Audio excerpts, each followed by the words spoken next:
Hello students, continuing the atomic structure. आज हम बात करेंगे quantum mechanical model of atom that was proposed by Heisenberg and Schrodinger, and the main contribution is given by Schrodinger, popularly known as Schrodinger wave equation. तो heading लिखेंगे quantum mechanical model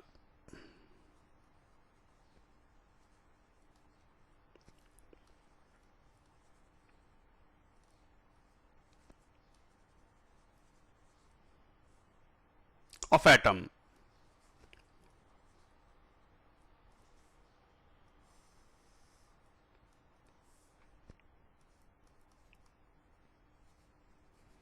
Developed by Schrödinger and Heisenberg.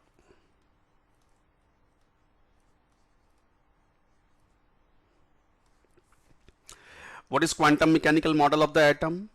Based on dual nature of electron. Dual nature means particle as well as wave nature.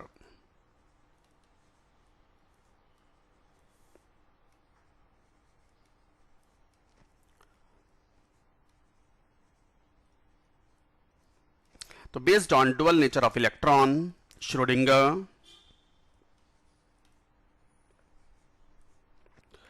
developed mathematical equation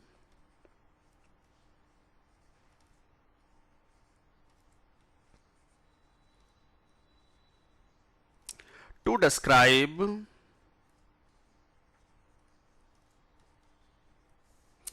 the wave nature of electron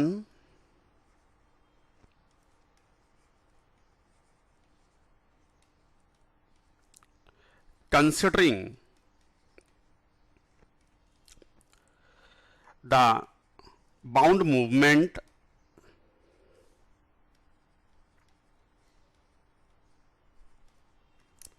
of electron around nucleus,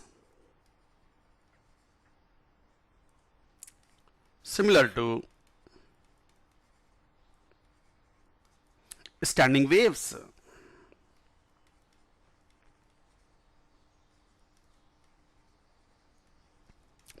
So based on the dual nature of the electron, like particle as well as the wave nature, as proposed by de Broglie, Schrödinger developed a mathematical equation to describe the wave nature of electron considering the bound movement of electron around the nucleus, similar to the standing waves.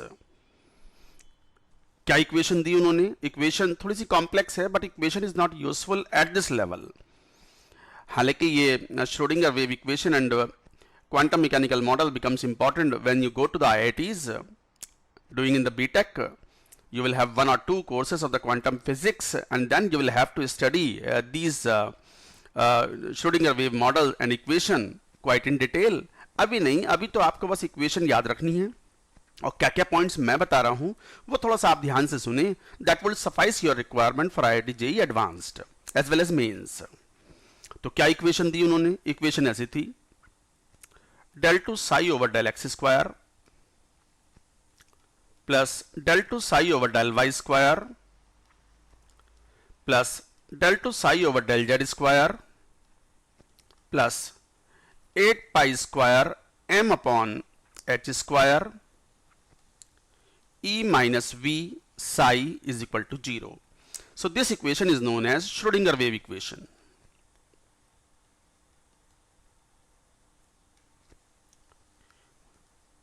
Schrödinger wave equation considering the bound motion like standing waves. अच्छा, x y z तो क्या हो गए? Coordinates. पहले इसमें कौन क्या है? साई बहुत ही इंपॉर्टेंट टर्म है। This will be used in chemical bonding also for the interference और overlapping of the atomic orbital. तो psi is called amplitude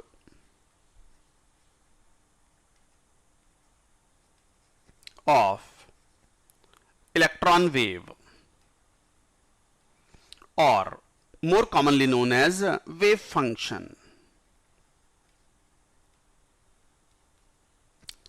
and later we will know that this will represent an orbital. Orbital को psi ही define करेगा. तो amplitude of the electron wave और the wave function x y z are coordinates. Cartesian system में Cartesian coordinates E is the total energy,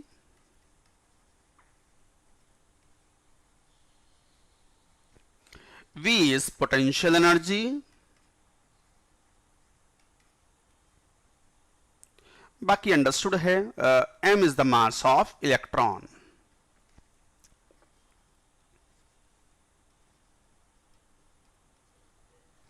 तो Schrodinger ने ये equation दी.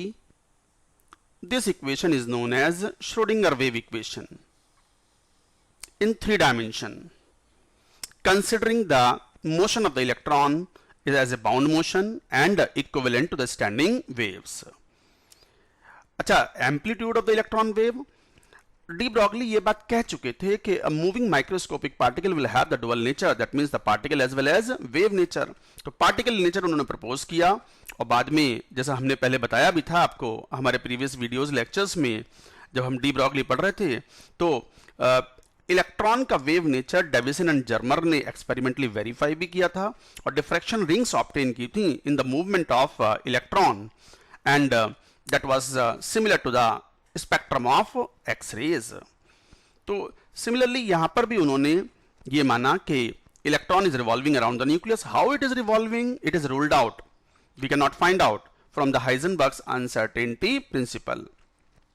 Heisenberg का ये बहुत ही फिनोमिनल डेवलपमेंट था कि किसी मूविंग माइक्रोस्कोपिक पार्टिकल के पाथ को या ट्रेजेक्टरी को हम डिसाइड ही नहीं कर सकते. यहीं से तो सबसे बड़ा पॉइंट था ये for the failure of Bohr model. Bohr model was failed because Bohr साहब ने क्या कहा था, देखो ये रहा न्यूक्लियस, ये रहा इलेक्ट्रॉन, चक्कर काट रहा गोल. कैसे चक्कर काट रहा है गोल? श्रोडिंगर ने कहा कि it is impossible to find out the trajectory और the path of a moving microscopic particle like electron. तो वहीं से ये पॉइंट लेकर के श्रोडिंगर साहब ने ये इक्वेशन डेवलप की और कहा कि electron is moving, it will have the wave nature.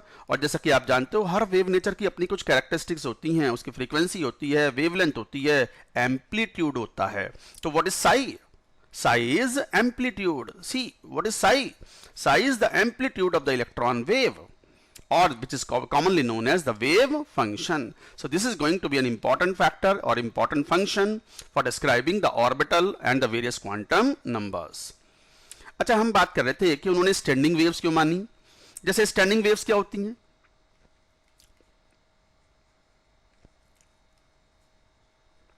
Standing waves जैसे ये दो क्लैंप्स के बीच में एक वायर, एक टॉट वायर है, उस वायर को अगर हम बीच में से प्लग कर दें तो और छोड़ दें तो it will have the standing waves like this, like that. So this is also a wave motion. If this wire is plugged at the center or from 1/4 position, so various kind of the wave motion will be observed and that will be the transverse waves or that will be called standing waves. तो इस standing wave में मान लो किसी भी point पर this represents the amplitude A, amplitude, and ध्यान दो amplitude मान लो ये x है यहां से यहां तक, मान लो सिंगल डायमेंशन में ले रहे हैं, वन डायमेंशन x के साथ, तो आप देख रहे हो एम्पलीट्यूड किसी मोमेंट पर जीरो है तो किसी पर बढ़ा तो और बढ़ा and reaches to maximum and becomes negative also. So amplitude of the electron wave depends on x. तो ये स्टैंडिंग वेव थी, दो एंड पर एक वायर को क्लैंप कर दिया गया और उसको प्लग कर दिया at a certain distance from one end, then it will have the wave motion or the wave nature, and the wave nature of that is called standing waves, and the amplitude of the standing waves is the function of coordinates. यहां पर कुछ और value होगी, maximum शायद middle में आ गया होगा, so like that we can find out. So this is x. तो यहां पर आप कह भी सकते हो कि amplitude A is the function of coordinate x. This was amplitude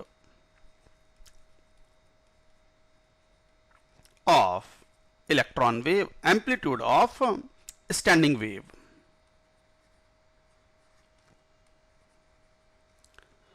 Similarly, electron is revolving around the nucleus. How it is revolving, we do not know, but it is a bound motion similar to this wire having the bound motion in the form of waves. So that way, we can say that the movement of the electron will have the wave nature, and that wave nature will be the standing wave nature. So standing waves, electron wave also the standing waves.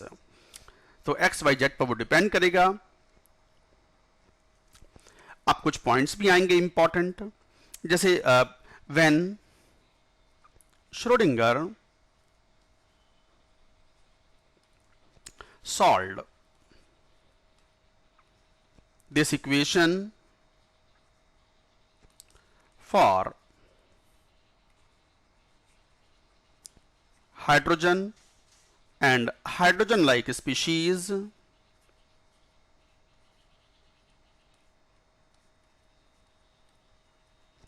for finite, continuous and single valued psi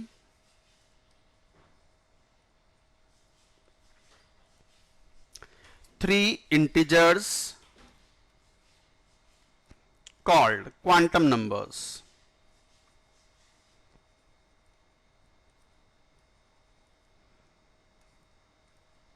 are obtained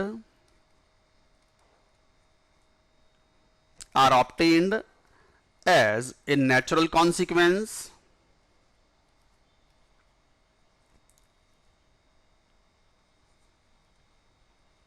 of solution of Schrodinger wave equation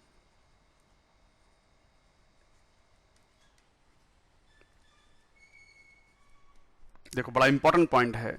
when Schrodinger solve this equation, कौन सी equation? उनकी अपनी equation called Schrodinger wave equation for hydrogen and hydrogen like species for finite, ये word important है, for finite, continuous and single valued psi. Then three integers are obtained as a natural consequence of the solution of the Schrodinger wave equation. Those three numbers are called quantum numbers. कौन से quantum numbers? Principal quantum number,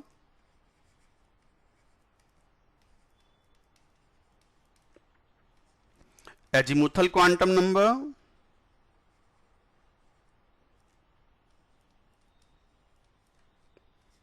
magnetic quantum number.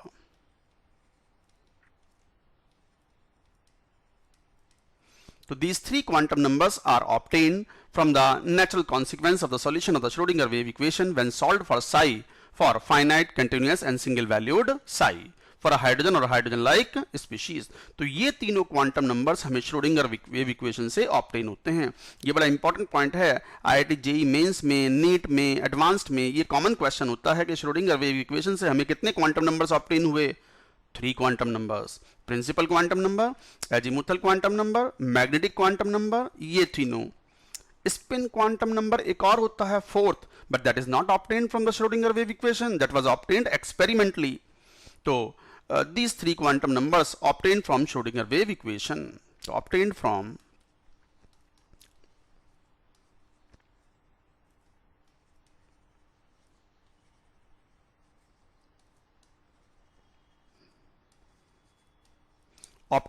Schrodinger wave equation. एक और point now. Fourth quantum number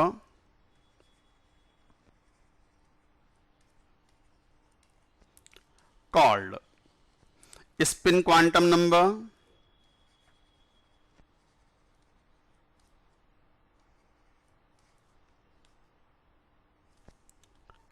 was obtained experimentally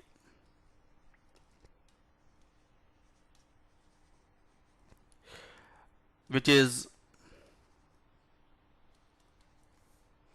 due to spin of electron about its own axis.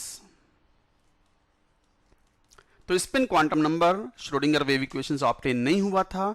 It was obtained experimentally later and that is due to the spin of the electron about its own axis. An orbital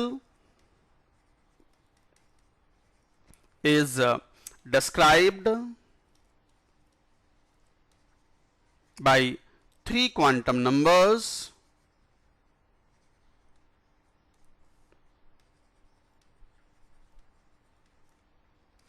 principal, azimuthal, magnetic.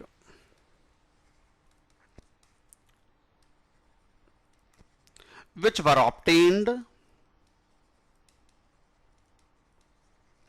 from Schrödinger wave equation.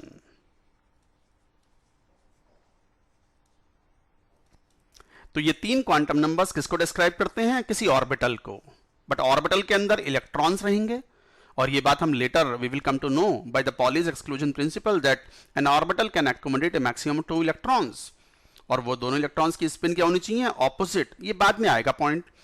So to designate an electron in an atom, 4 quantum numbers are needed.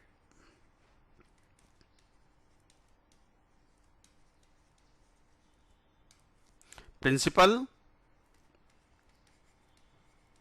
azimuthal, magnetic and spin quantum number.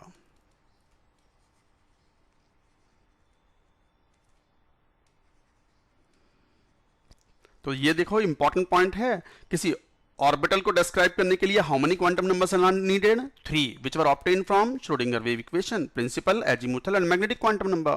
But to describe an electron and to designate an electron in an atom, you need 4 quantum numbers, one more quantum number to define the spin also. So along with these 3 quantum numbers, one more spin quantum number is needed to describe the electron or to designate the electron in an atom.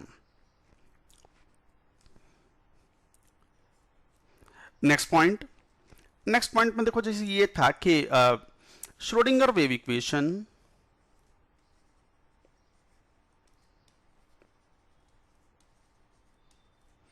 Can be solved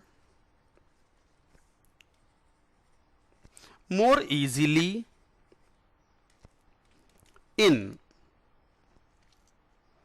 spherical polar coordinates.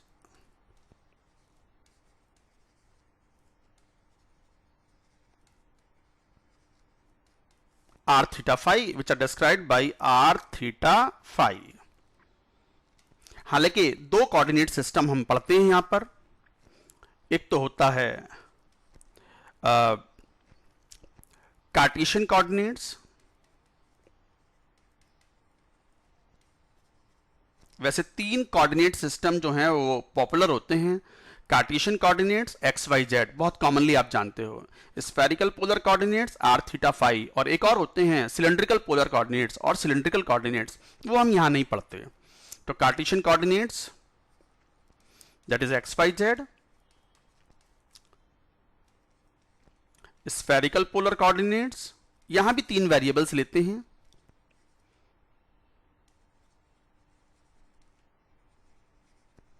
Spherical polar coordinates, और short में हम polar coordinates भी बोलते हैं, are theta phi. अच्छा, कैसे relate करते हैं that we can talk about. कैसे रिलेट करते हैं? Let us see the spherical polar coordinates and the Cartesian coordinates. जैसे मान लो ये ले लीजिए,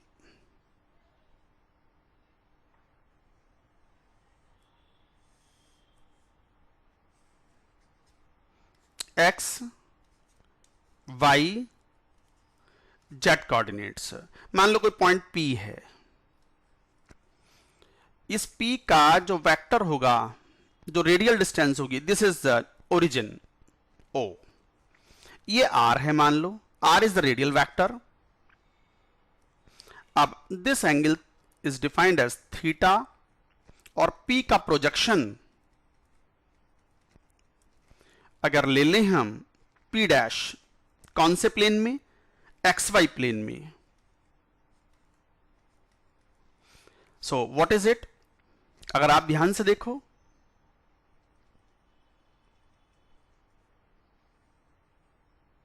this is what, this is the Z coordinate of the point P।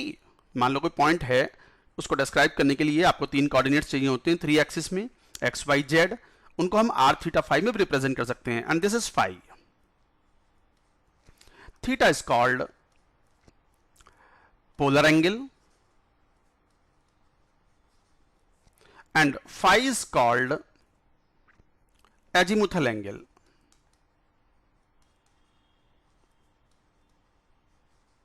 Azimuthal angle. R is radial vector or distance of the vector or the point from the origin. तो ये कितना हो गया? अगर आप ध्यान से देखो तो z component is what? तो z is equal to r cos theta। तो ये z हो गया। अच्छा, OP डैश कितना हो गया? अगर आप देखें तो z तो कंपोनेंट हो गया r cos theta. OP dash कितना हुआ? What is OP? Radial vector r which is making the angle theta with the z axis। अगर उसका कंपोनेंट z डायरेक्शन में लें तो r cos थीटा, और xy प्लेन में OP डैश लें तो कितना? आप ही बताओ, r sin थीटा। अब इस P डैश पॉइंट का अगर हम कोऑर्डिनेट यहां लेते हैं y कंपोनेंट और फिर x कंपोनेंट लेते हैं, तो बताओ x की वैल्यू कितनी आ गई?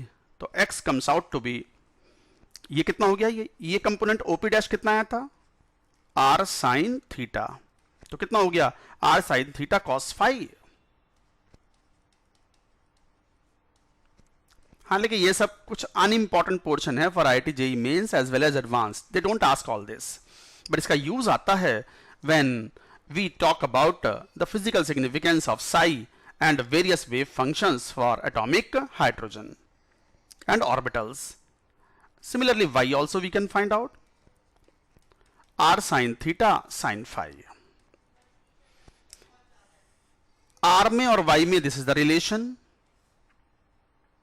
r में और x में this is the relation, r में और z में this is the relation।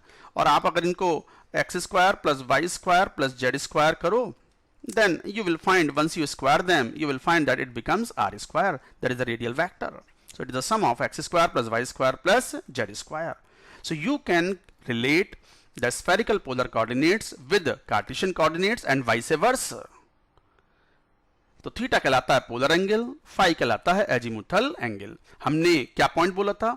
हमने ये पॉइंट बोला था कि Schrodinger equation can be easily solved in spherical polar coordinates in comparison to the Cartesian coordinates। और जब spherical polar coordinates में solve करते हैं हाइड्रोजन या हाइड्रोजन लाइक स्पीशीज के लिए, तो नेक्स्ट पॉइंट क्या था? when Schrodinger equation is solved for H atom or H like species for psi, then obtained values of psi could be factorized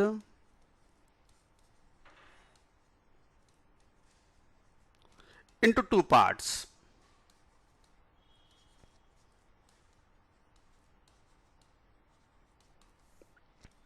One containing only radial distance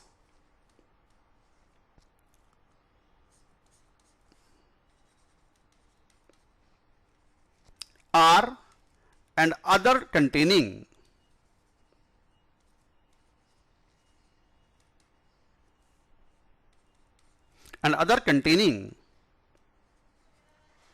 theta and phi. तो इसका मतलब ये जो psi r theta phi पर depend करता है spherical polar coordinates में, इसको दो पार्ट में फैक्टराइज कर लिया गया, r psi r into psi theta phi. This is called, जैसे हमने पहले कहा था, वेव फंक्शन। और अल्टीमेटली ये वेव फंक्शन क्या होते हैं, मैं बार बार रिवाइज कर रहा हूं, amplitude of the wave nature और amplitude of the wave nature of electrons, and this is called radial wave function.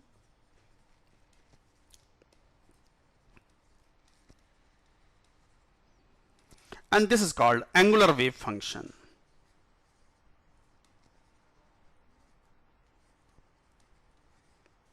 So overall wave function which depends on r theta phi could be factorized into the two parts psi r and psi theta phi. Angular part को अलग कर लिया गया, radial part को अलग कर लिया गया, and we get the radial wave function, angular wave function. इसका यूज आएगा बाद में, हम बात करेंगे। नाउ श्रोडिंगर वेव इक्वेशन हमें सॉल्व नहीं करनी होती, ये हमारे सिलेबस से बाहर की बात है।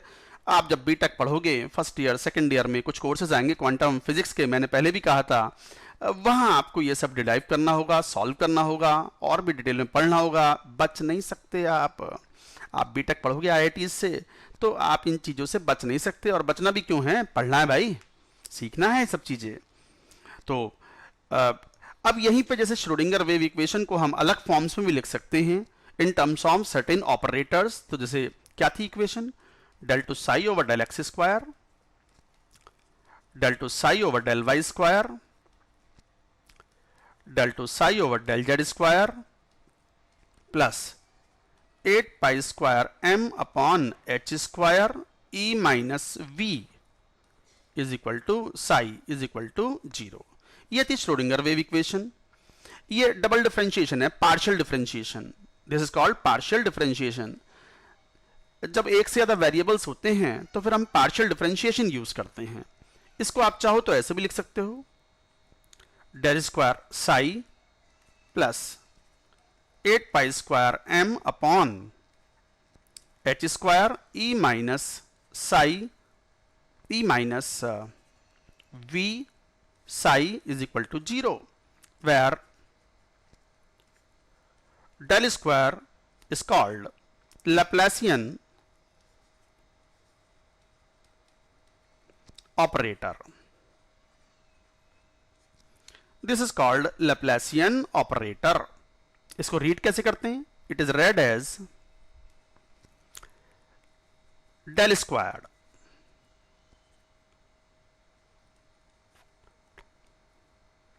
del squared psi.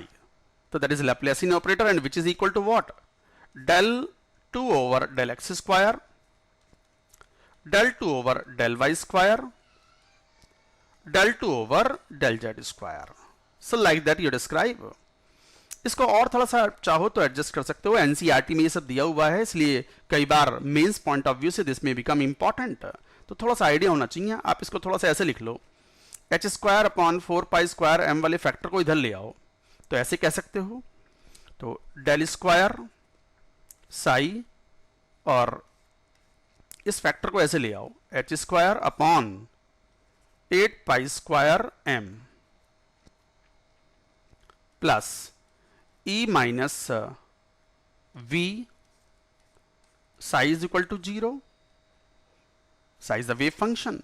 इसको और थोड़ा एडजस्ट करें तो h square upon 8 pi square m del square psi, और ये हो गया plus e psi minus v psi is equal to 0। तो इसको माइनस साइन लगा दो, तो यहां भी फिर क्या हो गया, माइनस साइन, और ये क्या हो गया, प्लस साइन। इसको इधर ले आओ राइट साइड में, तो देखो minus h square upon 8 pi square m del square plus v psi is equal to e psi. This is another mathematical operator. भाई जैसे डिफरेंस जोड़ना होता है, घटाना होता है, मल्टीप्लिकेशन होता है, ये मैथमेटिकल ऑपरेटर्स हैं। First differentiation is also mathematical operator. भाई जैसे एडिशन है, प्लस करते हैं, सब्ट्रैक्शन है, माइनस करते हैं, मल्टीप्लाई करते हैं, डिवाइड करते हैं, ये मैथमेटिकल ऑपरेटर्स हैं। तो डेल अपॉन डेल एक्स भी तो एक मैथमेटिकल ऑपरेटर है, जिसे आप सिंपली क्या बोल सकते हो, डी अपॉन डी एक्स। एक ही वेरिएबल है, सिंगल वेरिएबल है, तो आप एग्जैक्ट डिफरेंशियल के रूप में लेते हो, और यदि एक से ज्यादा वेरिएबल्स हैं तो पार्शियल डिफरेंशिएशन के टर्म्स में लेते हो। ऐसी सेकंड डेरिवेटिव होता है del upon del x square, जैसे कई बार आप d2 ओवर dx स्क्वायर भी बोलते हो। तो ये सब ऑपरेटर ही तो हैं। So like that this is also another mathematical operator and that is called h psi is equal to e psi, where h is equal to minus कितना था वो, h square upon 8 pi square m del square plus v. This is called Hamiltonian operator.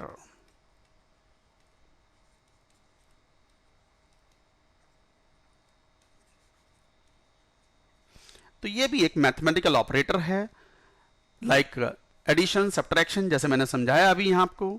ये detail में नहीं चाहिए आपको, आप बस ये लिखना सीख लीजिए।